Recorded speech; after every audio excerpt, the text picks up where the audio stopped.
დღეშო დაბრუნდა პირდაპირ ეთერში და მე ყველა მკითხველი მინდა გავახარო, როგორც ჩვენ სტუმრება გითხრა, 29 მაისთან პირველი ივნისის ჩათვლით ტარდება ბაზრობა, სადაც რამდენიმე გამომცემლობა აკეთებს 90%-იან ფასდაკლებას. არ ვცდები, ხო? ასე რომ იჩქარეთ ეს არის ძალიან დიდი საკითხი ქართველი მკითხველისთვის. ჩვენ შემოგვიერთდა ქალბატონი ირინა ჭოღოშვილი, ქართული წიგნისა და ლიტერატურის ხელშეწყობის პროგრამის ხელმძღვანელი. მოგესალმებით. მადლობა. კულტურის სამინისტროდან გახვალთ, ჩვენ თქვენი როლი ვახსენეთ უკვე რეკლამის წინ, რაში მდგომარეობს თქვენი როლი წელს? წიგნის ფესტივალს რაც ეხება უშუალოდ კულტურის სამინისტრო ტრადიციულად არის ძირითადი დამფინანსებელი და ხელშემწყობი ამ ფესტივალის და კულტურის სამინისტროს ეგიდით მიმდინარეობს ფესტივალი, ასევე არის მერია და მე მინდა თქვენი ეთერით ვისარგებლო და მოვუწოდო კერძო სექტორს, რომ მათაც ისინი ჩაერთონ ამ პროცესში, მით უფრო რომ შეიძლება ეს იყოს მათთვის ძალიან მომგებიანი, როგორც ჩვენ უშუალოდ გამოფენების ცენტრიდან ვიცით, ყველაზე უხვად მონახულებადი ბაზრობებს შორის არის სწორედ წიგნის ბაზრობა და მათთვის ეს შეიძლება რეკლამის და სხვა საშუალებების მიხედვით შეიძლება იყოს კომერციულად მომგებიანი. მეტნაკლებად, უფრო ნაკლებად, ძირითადად სახელმწიფო არის მხარდამჭერი და ეს, რა თქმა უნდა, ეროვნული საქმეა და სახელმწიფოს ძლიერი ინტერესიც არის, რომ ასე იყოს. ძალიან ეხება ვაუჩერიზაციას, ეს ძალიან კარგი ინიციატივაა, როგორც. დიახ, ესეც ტრადიციულად სამინისტრო ახორციელებდა ამ პროექტს, ერთჯერადი ვაუჩერი საქართველოს ბიბლიოთეკებს, რომელიც გულისხმობს შემდეგში საქართველოს მასშტაბით არსებულ 66 ბიბლიოთეკას, აქედან ერთი არის თბილისის, ხოლო 65 რეგიონალური ბიბლიოთეკა, დიახ, მთავარ ბიბლიოთეკებს გადაეცემათ ვაუჩერი და ვაუჩერი, რომელთაც გარკვეული რაოდენობის, რამდენიმე ასეული ლარის წიგნების შეძენა შეუძლიათ. ისინი თავად ირჩევენ, რომელი წიგნი. ისინი თავად ირჩევენ, დიახ, ეს არის ძალიან, ასე ვთქვათ, ხელსაყრელი სწორედ მათთვის ესეთი მეთოდი, რადგან ისინი ჩამოდიან ფესტივალზე, მოტივირებულები არიან ფესტივალს ნახულობენ მთელ წიგნის ბაზარს ეცნობიან და მათ შეუძლიათ თავად აარჩიონ თავიანთი მკითხველის და ბიბლიოთეკის ვიზიტორის მოთხოვნის და ინტერესის გათვალისწინებით.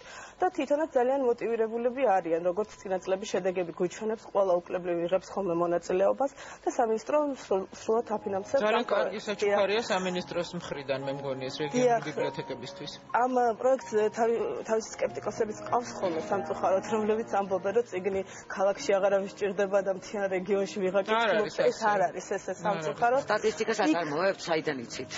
დიახ, იცით როგორც აი მათი ინიციატივა და მათი ეს მოტივაციაც არის ხოლმე და ისიც მეტყოლებს, ვიცით, რომ ეს თანამედროვე ტექნოლოგიები თქვათ არ არის შეჭრილი, თუნდაც მაღალმთიან რეგიონებში, რაიონებში და ყველაფერი იმაზე მეტყოლებს, რომ მათგან წიგნი სჭირდებათ, ხო? წიგნი კიდევ უფრო სჭირდებათ და ახალი გამოცემები. არანაკლები მკითხველი ყავს წიგნს ვიდრე ქალაქში, რამდენად ნამდვილად უფრო მეტიც, ზოგჯერ ისეთ გინდება ხოლმე სტატისტიკური მონაცემები. აი შარშენ ამდენი წიგნი წავიდა რეგიონში.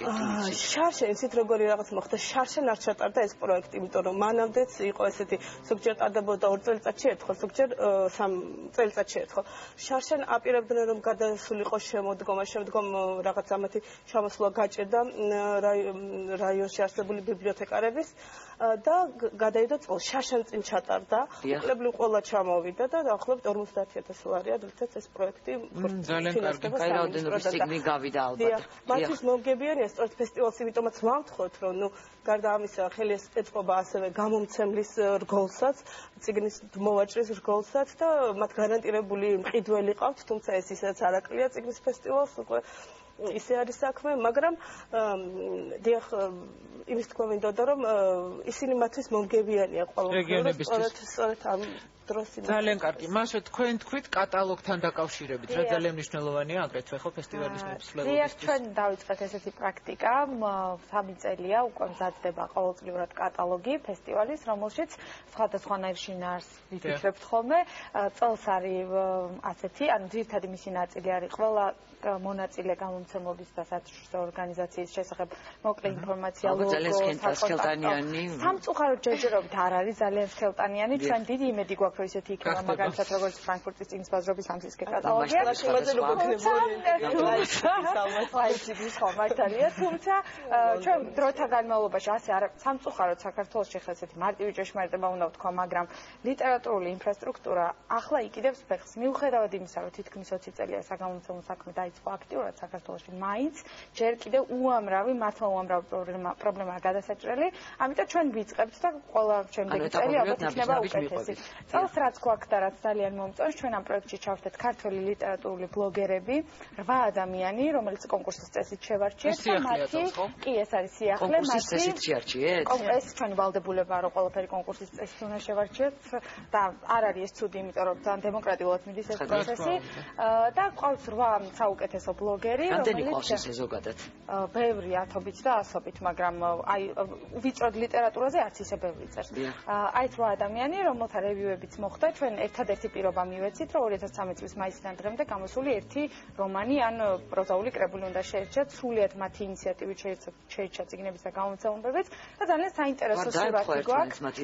სხვათა შორის დაემთხვა, რამდენად უცნაურიც არ უნდა იყოს, რაღაცნაირად გვაჩვენებს ეს მართლა სურათს, იმიტომ რომ ძირითადი წიგნები იყო დიოგენეს და ბაკუს ვოლკაურის გამომცემლობის და ისინი ყველაზე მეტ წიგნს პრინციპში პალიტრალთან გამოსცემენ. მათი ბლოგები რა სახით იქნება? ბეჭდის სახით იქნება, ჩვენ სრულიად რედაქტირებაც კი არ გავუკეთეთ და დავიცავით სტილი, როგორც იწერება პოსტი და უდაო ლიდერი აღმოჩნდა მიშელ ველბეკი, ყველაზე მეტ წერენ ველბეკზე და კითხულობენ კიდეც საქართველოში ხა ესეც ვიცით. ქალბატონო ნინო თქვა რომ კიდევ სტუმრები გვეყოლება ჩვენ ცნობილი მწერლები, რომელიც ალბათ სიურპრიზი იქნება ქართველი მწერლების. ჩემისაუბრისას გამომრჩა მეხსენებინა კიდევ ერთი ნორვეგიელი მწერალი, რომელიც 31 მაისს გამართავს შეხვედრას ექსპო ჯორჯიას პავილიონში. ეს არის სტიან ჰულე, რომელიც წერს ბავშვებისთვის. ეს ქართლის გამომცემლობის ინიციატივით გამოიცა მისი წიგნები და თვითონაც იქნება სტუმარი, შეხვდება ქართულ მკითხველს, ანუ მე ეს როდის უშენება რომ დავაანონსო? 31 მაისს 4 საათზე საგამოფენო ექსპო ჯორჯიას საგამოფენო. მე-11 პავილიონი. დიახ.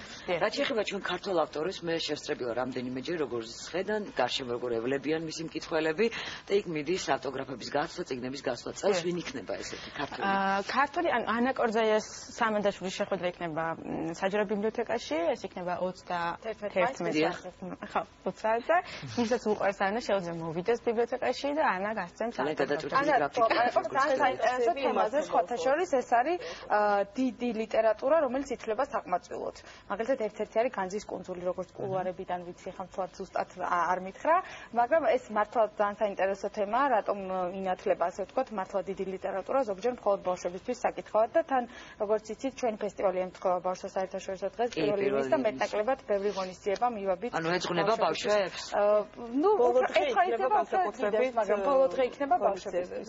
ანუ იქნება საბავშვო კუთხე, სადაც მშობლებს შეუძლიათ ბატონო თემადი ბავშვები თვითონ ნახო მოიარონ სტენდები ლიტერატურას რაც შეეხება საბავშვოს იქნება რა თქმა უნდა, იმიტომ რომ ყავს უნდა ის გამომცემლები, რომლებიც გამოსცემენ. აქვე ვახსენებდი, სამინისტრომ ასევე დააფუძნა წელს, ეს იყო პატარა სახელოსნო, რომელიც ოფიციალურად ცენტრად დააფუძნა, ეს არის ქართული წიგნის ხელოვნების ცენტრი, მას ხელმძღვანელობს ოთარ ყარალაშვილი. ისიც არის ფესტივალის ერთ-ერთი აქტიური მონაწილე. ცალკე პავილიონის კი აქვს აღებული და მის ჯგუფს, მის ცენტრს ძალიან დიდი პოტენციალი და მასში და დიდი მომავალი აქვს, რადგან ის აქამდე სრულიად უანგაროდ და წელს უკვე რაღაცნაირად ჩვენ სამინისტრომაც შეუწყო ხელი, ამზადებს წიგნის ილუსტრატორებს, სტუდენტებს, რომლებიც ძალიან კარგი, ძალიან მათ აქვს ძალიან დიდი მომავალი. მომავალი აქვს ნამდვილად ყავს, მოკლედ 29 მაისიდან დიდი ბოდიში 1 ივნისის ჩათვლით ექსპო ჯორჯიას მე-11 პავილიონში გაიმართება მე-16 საერთაშორისო წიგნის ბაზრობა, ასე რომ გავეშურეთ ყველა იქ დახვდით და ყველამდე გემშვიდობებით.